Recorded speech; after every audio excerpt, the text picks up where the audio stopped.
Hello and welcome to ARIRANG News Break. Live from Seoul, I'm Han-daeun. North Korea test-fired a ballistic missile from a submarine early this morning in a move many believe is an armed protest against the ongoing military drills between South Korea and the U.S. What's most alarming is that the missile flew about 500 kilometers, a distance that can be deemed a success for a missile of this type. Kim Hyun-bin at the Defense Ministry with more.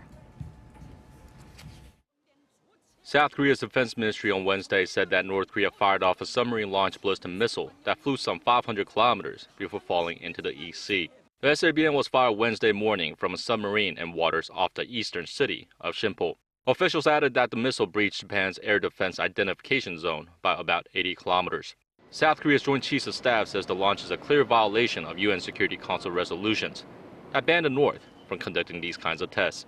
Officials believe the firing was an armed protest against the annual South Korea-U.S. military exercise known as Urji Freedom Guardian, which started on Monday. North Korea, which had earlier threatened to retaliate, sees the exercise as a rehearsal for a northward invasion, while Seoul and Washington insist the drills are purely defensive in nature. The South Korean military says North Korea has made improvements in terms of its SABM technology compared to previous launches, adding that an SABM that flies more than 300 kilometers can be deemed a success. Officials say the military will remain on high alert and is ready to counter any further provocations. North Korea's SABM development poses an extra threat to regional stability and South Korea's national security, as the missiles are practically impossible to detect before launch. Kim Hyun-bin, ARIRANG News. And while North Korea has shown its defiance against its obligations to the international community, over in Tokyo, the three top diplomats from South Korea, Japan, and China vowed to take a leading role in countering Pyongyang's threats. Kwon So-ah has the latest from the Trilateral talks. North Korea's test of a missile launched from a submarine was conducted on the same day South Korea's Foreign Minister Yoon Byung-se and his Japanese and Chinese counterparts Fumio Kishida and Wang Yi met for foreign ministers' talks in Tokyo on Wednesday, demonstrating a need for strong trilateral cooperation. Minister Yoon said at a press briefing after the closed-door meeting that North Korea's nuclear threat is a more serious issue than ever, necessitating increased cooperation on the bi- and trilateral fronts. He had high praise for Japan and China's commitment to the UN Security Council's latest resolution. Both are current members of the Council. Japan's top diplomat said North Korea's latest missile test cannot be accepted and that the three countries need to take a leading role in countering Pyongyang's threats in conjunction with the international community. China is on the same page regarding North Korea's missile and nuclear program, but Wang Yi reiterated Beijing's stance that both pressure and dialogue are needed when dealing with the regime.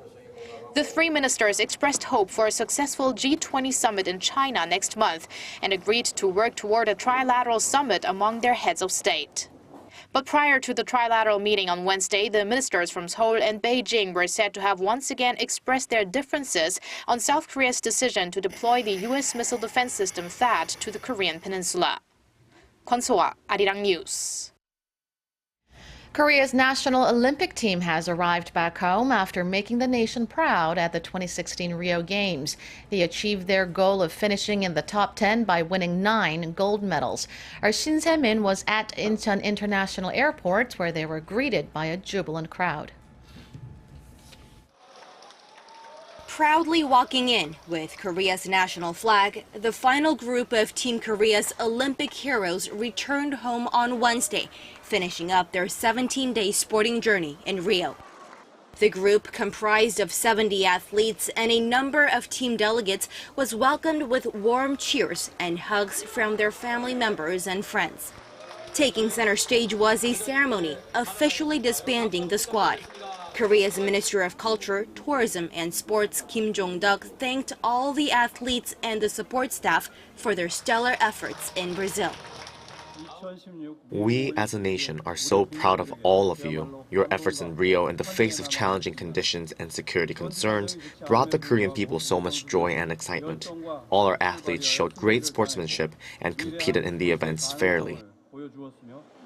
Korea's rhythmic gymnast star Son Yeon-jae, who fell short of winning a medal in Rio, said she will take a break to take stock of her future options. I have no regrets as I performed to the best of my abilities in Rio. I'm going to take some time off to decide what I want to do next. And previous health concerns over the Zika virus seemed to have evaporated. Korea's Centers for Disease Control and Prevention says there haven't been any confirmed or suspected cases of Zika among the almost 1,000-strong Korean delegation. It said the government and related health authorities will continue to closely monitor the members of the delegation over the next couple of weeks, just to make sure there are no issues. The focus is now on the sporting stars of the snow and ice as they shoot for medals for the Winter Olympics in 2018, which will be held in Korea's alpine town of Pyeongchang. 신세민, ARIRANG News, 인천. A magnitude 6.2 earthquake hit central Italy at 3:36 a.m. on Wednesday, collapsing buildings and burying people in debris. According to the U.S. Geological Survey, the quake struck near the city of Perugia, which is about 170 kilometers northwest of Rome. The BBC reported that at least 6 people have been killed, mainly due to building collapses, and many more have been injured. The earthquake has been followed by several powerful aftershocks, and the number of casualties is expected to rise.